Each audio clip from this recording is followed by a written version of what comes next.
Bárbaro, bueno, ahí se nos había cortado el Zoom, pero ya estamos continuando, ¿sí? Cuadro clínico. Cuadro clínico es somnolencia, disminución de la capacidad intelectual, depresión de los centros respiratorios, taquicardia e hipertensión arterial, cianosis periférica. Siempre todo cuadro que tiene que ver con alteración respiratoria va a producir alteración del sistema nervioso central, por eso es que ahí viene la somnolencia, la disminución de la capacidad intelectual, ¿sí? Depresión de los centros respiratorios también. A veces ante la falta de oxígeno puede haber taquicardia o hipertensión arterial, todo como parte de lo que yo llamo, o que se llama comúnmente, mecanismos compensatorios, ¿sí? El organismo, como parte de un mecanismo compensatorio, eh, trata de compensar, bueno, válgame la redundancia, a través del aumento de la frecuencia cardíaca, el aumento de la tensión arterial.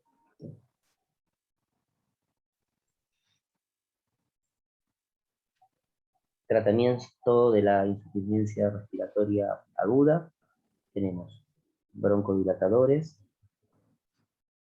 glucocorticoides sistémicos, oxigenoterapia. En los pacientes con EPOC, la oxigenoterapia utilizada debe ser baja, al 24%. ¿Por qué? Porque el oxígeno de forma elevada, en cuanto a la administración de oxígeno en el paciente con enfermedad pulmonar obstructiva crónica, puede producir algún tipo de alteración, ¿sí?, a nivel respiratorio y deprimir los centros respiratorios. Incluso se puede producir una parada respiratoria en este tipo de pacientes cuando el aporte de oxígeno es muy elevado.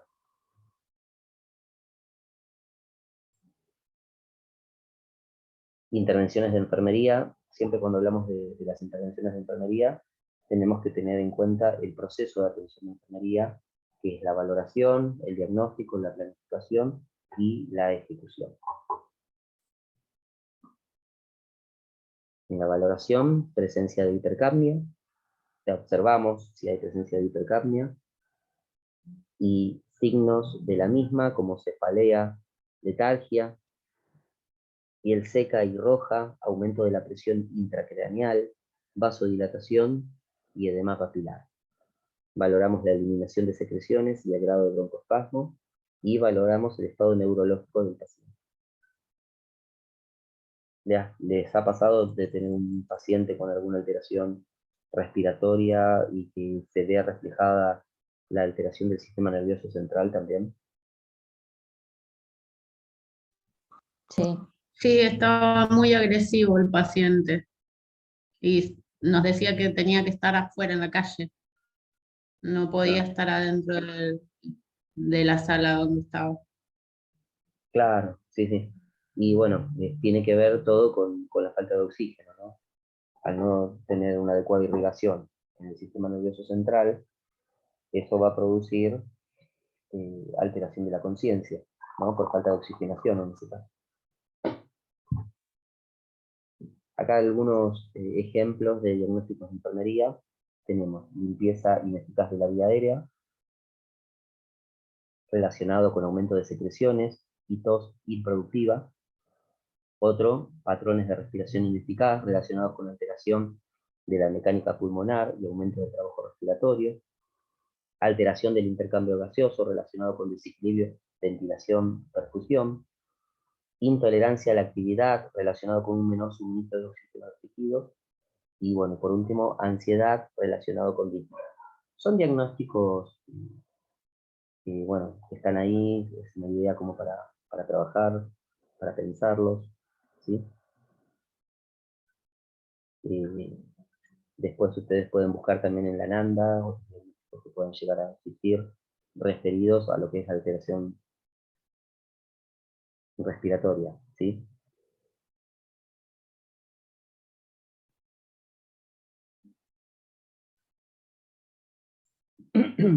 Bien.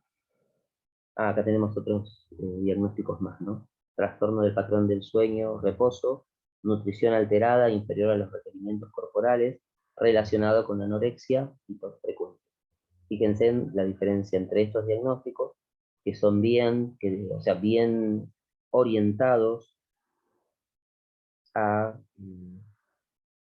problemas respiratorios, y estos que no están orientados a problemas respiratorios, pero es como una alteración secundaria, ¿no? El trastorno del patrón del sueño tiene que ver con una alteración a nivel respiratorio, pero no lo nombra como problema, sino dice el problema es trastorno del patrón del sueño, ¿sí? Y en el siguiente, nutrición alterada, no habla del problema respiratorio en sí, lo nombra indirectamente, vamos a decir, no directamente.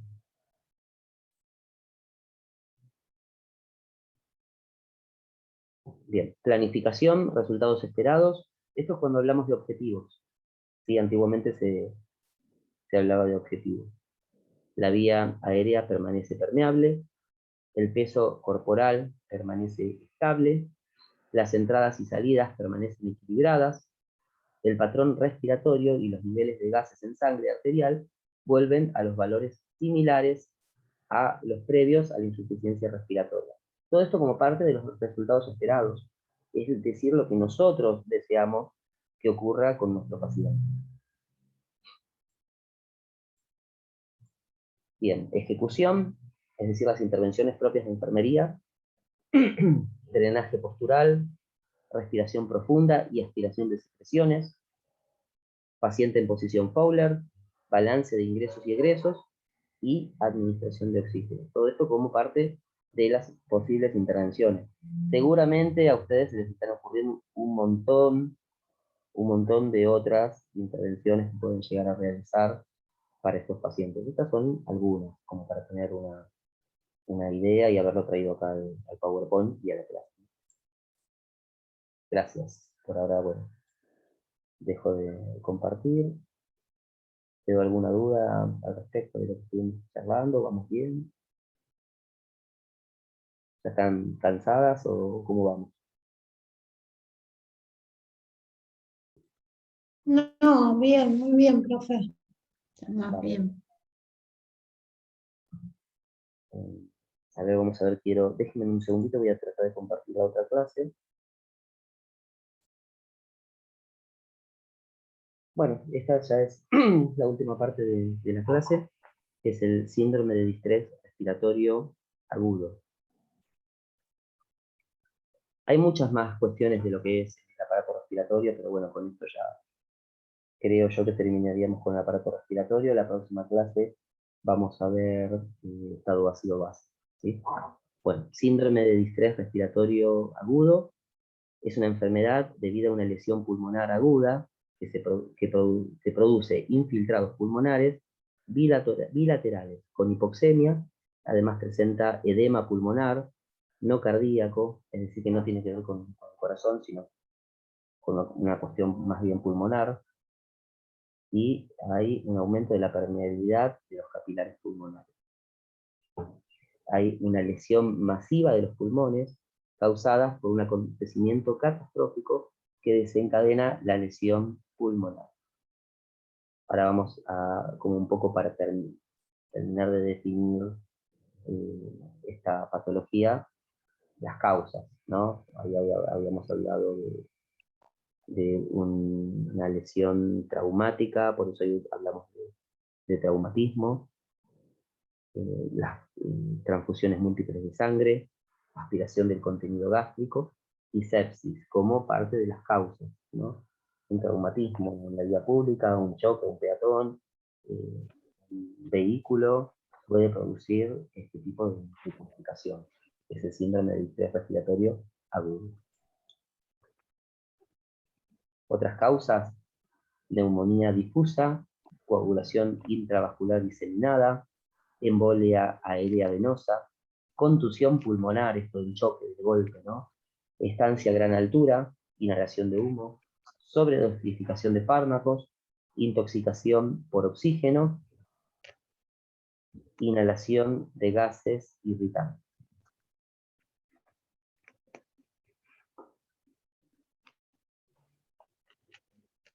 Según la causa se puede clasificar, puede ser por afección pulmonar directa o afección pulmonar indirecta. En lo que es la directa tenemos aspiración, neumonía viral o bacteriana, inhalación de gases irritantes, contusión pulmonar, edema pulmonar a grandes alturas. Y por afección pulmonar indirecta puede ser un síndrome séptico, traumatismo, causa de politransfusional también, intoxicaciones medicamentosas.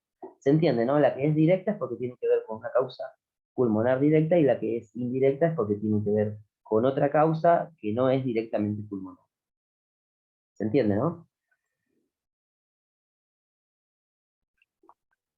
Sí. Sí, sí. Disculpen, quizás estoy metiendo muchos contenidos juntos, ¿no? Todo en un día, pero bueno, es como que la materia se presta a esto, yo sé que son un montón de temas, después vamos a ir viendo qué otros temas quedan pendientes y vamos a ir hablando de esos temas, ¿sí? Después quizás la próxima clase les dé un tema solo y dejo abierto el chat para que podamos hablar de ese tema, ¿sí? ¿Les parece bien así o no? Sí, perfecto. Sí, Claro. profe, lo oyente. ¿Cómo? Que sí, como usted disponga. Bárbaro, claro, Estamos, sí, como que me emocioné mucho y quise meter un montón de temas y a veces también es agotador. Agotador No, porque uno no puede aprender todo juntos. No, pero lo bueno está, profesor, que también nos quedan las clases como para reiniciarnos en cada concepto y nos hace más fácil. Claro, eso es lo que tiene de bueno esto del Zoom, ¿no? De poder grabar. estamos participando también. También nos deja participar. Sí, Claro, y sí, en el momento nos sacamos las dudas y eso nos hace más dinámico todo. La verdad que claro. le agradezco un montón. Sí, no, es que la idea es esa, que participen, que charlemos.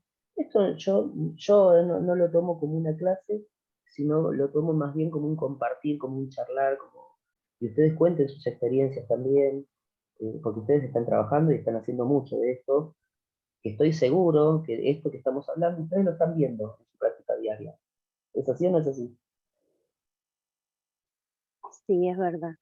A mí me pasa que trabajo con niños, estoy en el sector de neonatología y esto me alimenta un montón porque no tengo mucho ojo clínico y experiencia con adultos, pero la Claro. verdad que Sí, sí, bueno, esto la ayuda porque es aprender. Un segundito, ya estoy, disculpen, que justo me llamaron a la puerta. Ya estoy, perdón.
Perdonen, gente, ya estoy.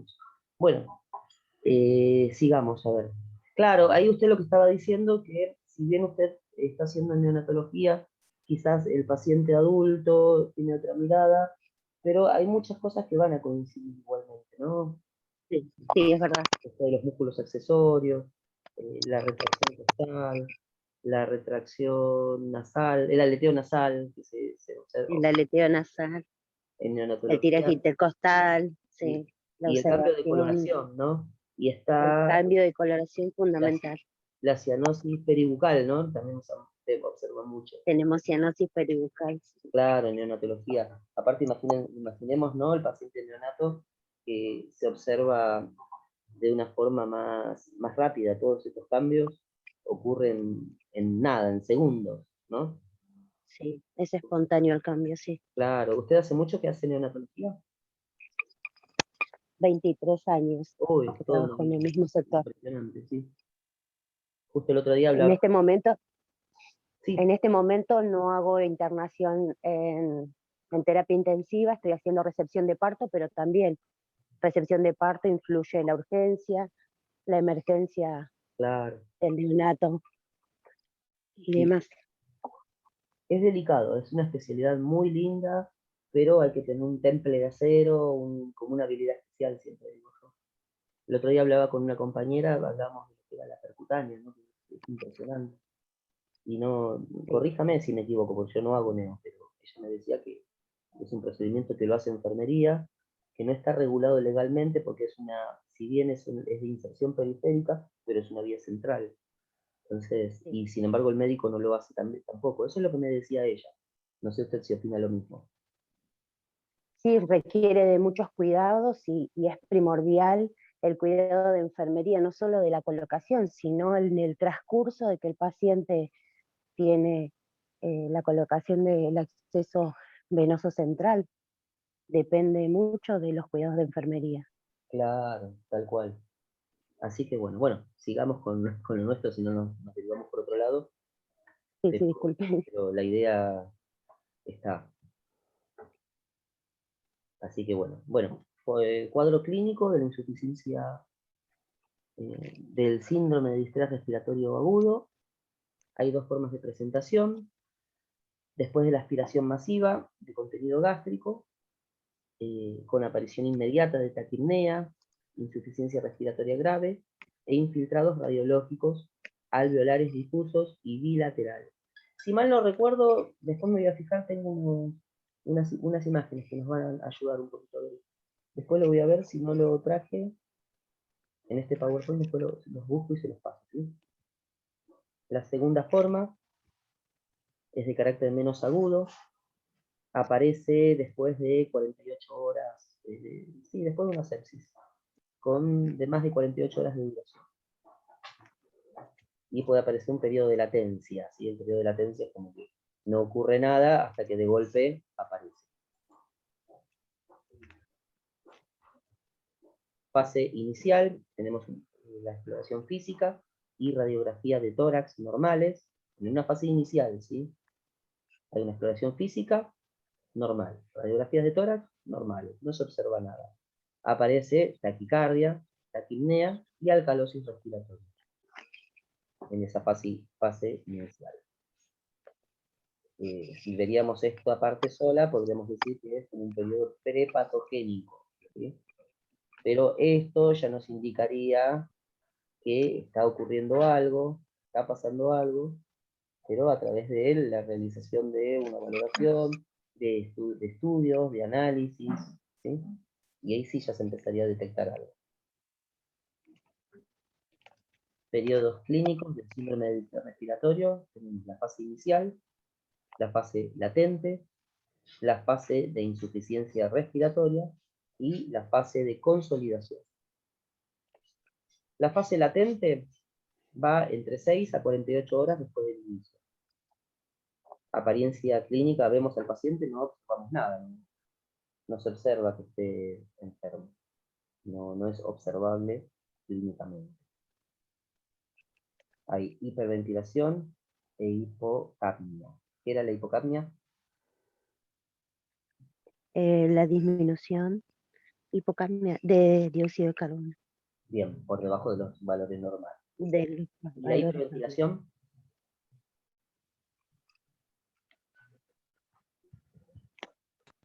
El aumento de dióxido de carbono. No.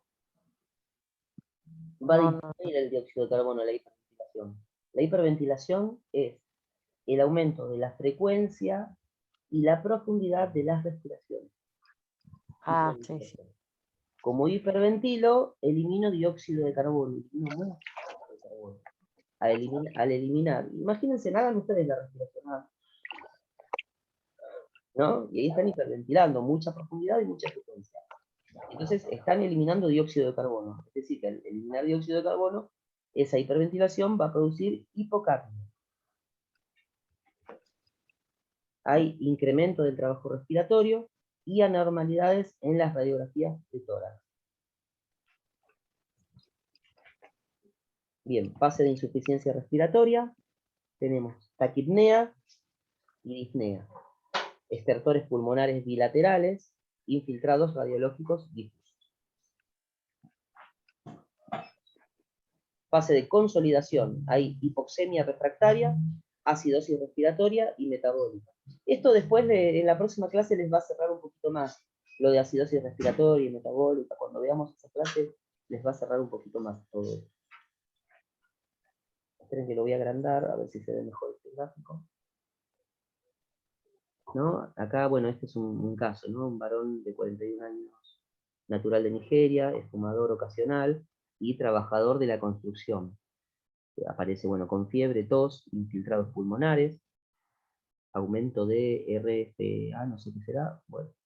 Resto del estudio realizado normal. Esto es más que nada para que vean los infiltrados. Estas manchas blancas que ven por todos lados son los infiltrados, lo que llamamos infiltrados pulmonares, ¿sí? Bilaterales porque son de ambos lados. Era lo que quería que vean en este gráfico más que nada.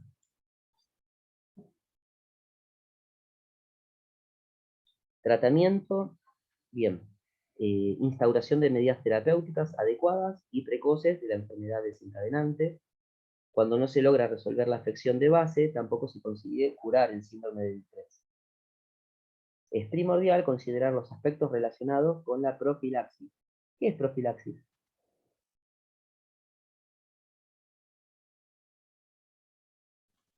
Un tratamiento preventivo. Bien, exactamente. Sobre todo cuando ya son pacientes que tienen enfermedades previas que pueden llegar a desencadenar el síndrome de distrés respiratorio agudo. Ya las habíamos visto en un momento, al principio de la clase. Entonces ahí es cuando tenemos que hacer medidas profilácticas o preventivas, como ustedes mejor lo quieran decir.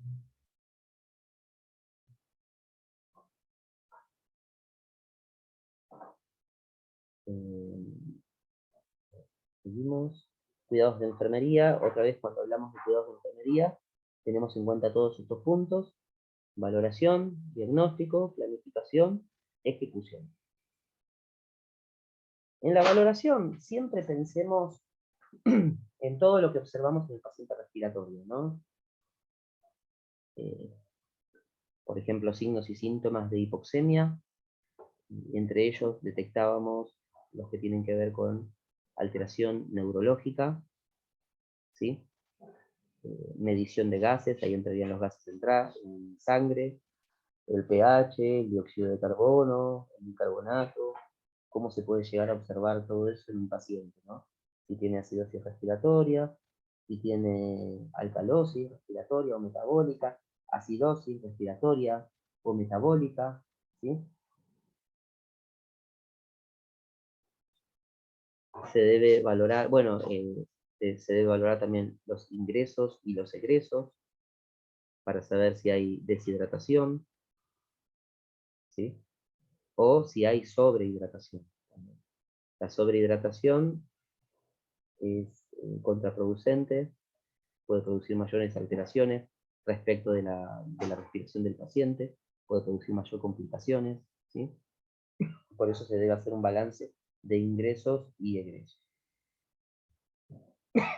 Diagnóstico de enfermería.